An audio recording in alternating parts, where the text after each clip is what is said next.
ಓಂ ಶಾಂತಿ. ಮುರಳಿ ದಿನಾಂಕ 18/6/2026. ಪ್ರಾತಃ ಮುರಳಿ. ಬಾಪ್ದಾದ ಮಧುಬನ. ತಂದೆ ತಿಳಿಸುತ್ತಾರೆ, ಮಧುರ ಮಕ್ಕಳೇ, ಅತೀಂದ್ರಿಯ ಸುಖದ ಅನುಭವ ಮಾಡಲು ಸದಾ ಇದೇ ಸ್ಮೃತಿಯಲ್ಲಿರಿ. ನಾವು ಯಾರ ಮಕ್ಕಳಾಗಿದ್ದೇವೆ? ಒಂದು ವೇಳೆ ತಂದೆಯನ್ನು ಮರೆತರೆ ಸುಖವು ಮಾಯವಾಗುವುದು. ಪ್ರಶ್ನೆ: ತಂದೆಯನ್ನು ಮಿಲನ ಮಾಡುವ ಸ್ಥಿರವಾದ ಖುಷಿ ಯಾವ ಮಕ್ಕಳಿಗೆ ಇರುತ್ತದೆ? ತಂದೆಯನ್ನು ಮಿಲನ ಮಾಡುವ ಖುಷಿ ಯಾವ ಮಕ್ಕಳಿಗೆ ಇರುತ್ತದೆ? ಉತ್ತರ: ಯಾವ ಮಕ್ಕಳು ಒಬ್ಬರೊಂದಿಗೆ ತಮ್ಮ ಸರ್ವ ಸಂಬಂಧಗಳನ್ನು ಜೋಡಿಸುವರೋ, ಯಾರು ಒಬ್ಬ ತಂದೆಯ ನೆನಪಿನಲ್ಲಿರುವ ಪರಿಶ್ರಮ ಪಡುವರೋ, ಯಾವುದೇ ದೇಹದಾರಿಯನ್ನು ನೆನಪು ಮಾಡುವುದಿಲ್ಲವೋ ಅವರಿಗೆ ಸ್ಥಿರವಾದ ಖುಷಿ ಇರುತ್ತದೆ.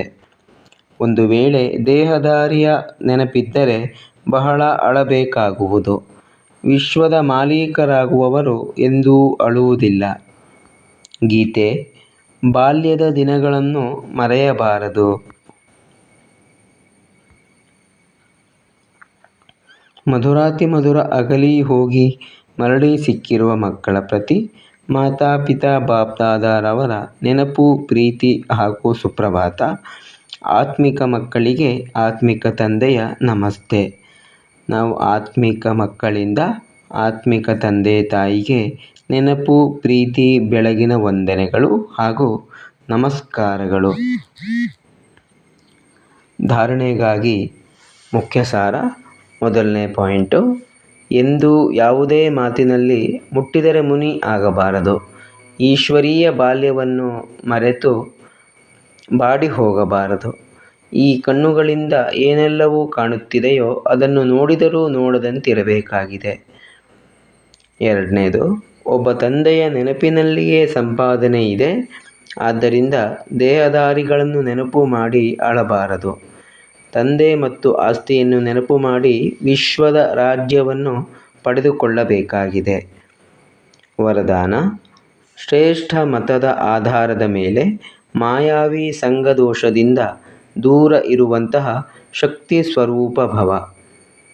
ಶ್ರೇಷ್ಠ ಮತದ ಆಧಾರದ ಮೇಲೆ ಮಾಯಾವಿ ಸಂಘದೋಷದಿಂದ ದೂರ ಇರುವಂತಹ ಶಕ್ತಿ ಸ್ವರೂಪ ಭವ.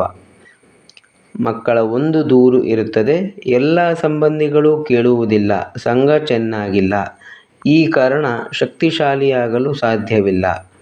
ಆದರೆ ಶ್ರೇಷ್ಠ ಮತದ ಮೇಲೆ ಜ್ಞಾನ ಸ್ವರೂಪ ಶಕ್ತಿ ಸ್ವರೂಪದ ವರದಾನಿಯಾಗಿ ತಮ್ಮ ಸ್ಥಿತಿಯನ್ನು ಅಚಲವನ್ನಾಗಿ ಮಾಡಿಕೊಳ್ಳಿ. ಸಾಕ್ಷಿಯಾಗಿ ಪ್ರತಿಯೊಬ್ಬರ ಪಾತ್ರವನ್ನು ನೋಡಿರಿ.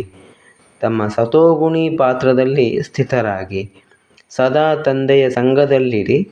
ಆಗ ತಮೋಗುಣಿ ಆತ್ಮದ ಸಂಘದ ರಂಗಿನ ಪ್ರಭಾವ ಬೀಳಲು ಸಾಧ್ಯವಿಲ್ಲ. ಸ್ಲೋಗನ್: ಯಾರು ಕರ್ಮದ ಕಲ್ಪವೃಕ್ಷದ ಕೊಂಬೆ ಮೇಲೆ ಕುಳಿತು ಕರ್ಮ ಮಾಡುತ್ತಾ ಉಪರಾಮ ಸ್ಥಿತಿಯಲ್ಲಿ ಇರುವವರೋ ಕರ್ಮಯೋಗಿಗಳು. ಯಾರು ಕರ್ಮದ ಕಲ್ಪವೃಕ್ಷದ ಕೊಂಬೆ ಮೇಲೆ ಕುಳಿತು ಕರ್ಮ ಮಾಡುತ್ತಾ ಉಪರಾಮ ಸ್ಥಿತಿಯಲ್ಲಿ ಇರುವವರೋ ಅವರೇ ಕರ್ಮಯೋಗಿಗಳು. ಅವ್ಯಕ್ತ ಸೂಚನೆಗಳು: ಸದಾ ಹರ್ಷಿತರಾಗಿರಲು ತಮ್ಮ ಸ್ವಭಾವವನ್ನು ಸರಳ ಮಾಡಿಕೊಳ್ಳಿರಿ. ಸಹನಶೀಲರಾಗಿರಿ.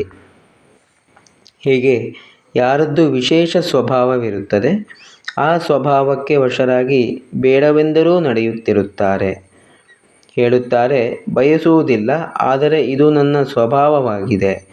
ನೀವು ಮಕ್ಕಳದು ಇಂತಹ ಸರಳ ಸ್ವಭಾವವಿರಬೇಕು. ನೀವು ಮಕ್ಕಳದ್ದು ಇಂತಹ ಸರಳ ಸ್ವಭಾವವಿರಬೇಕು. ಯಾವುದು ಎಲ್ಲರಿಗೆ ಅನುಭವವಾಗಲಿ. ಇವರು ಸಹಜ ಯೋಗಿ, ಸ್ವತಃ ಯೋಗಿಯಾಗಿದ್ದಾರೆ. ಏನು ಮಾಡಲಿ, ಹೇಗೆ ಯೋಗ ಜೋಡಿಸಲಿ, ಈ ಮಾತುಗಳು ಸಮಾಪ್ತಿ. ಸದಾ ಸಹಯೋಗಿ ಆಗೇ ಇದ್ದಾರೆ, ಅರ್ಥಾತ್ ಯೋಗಿ.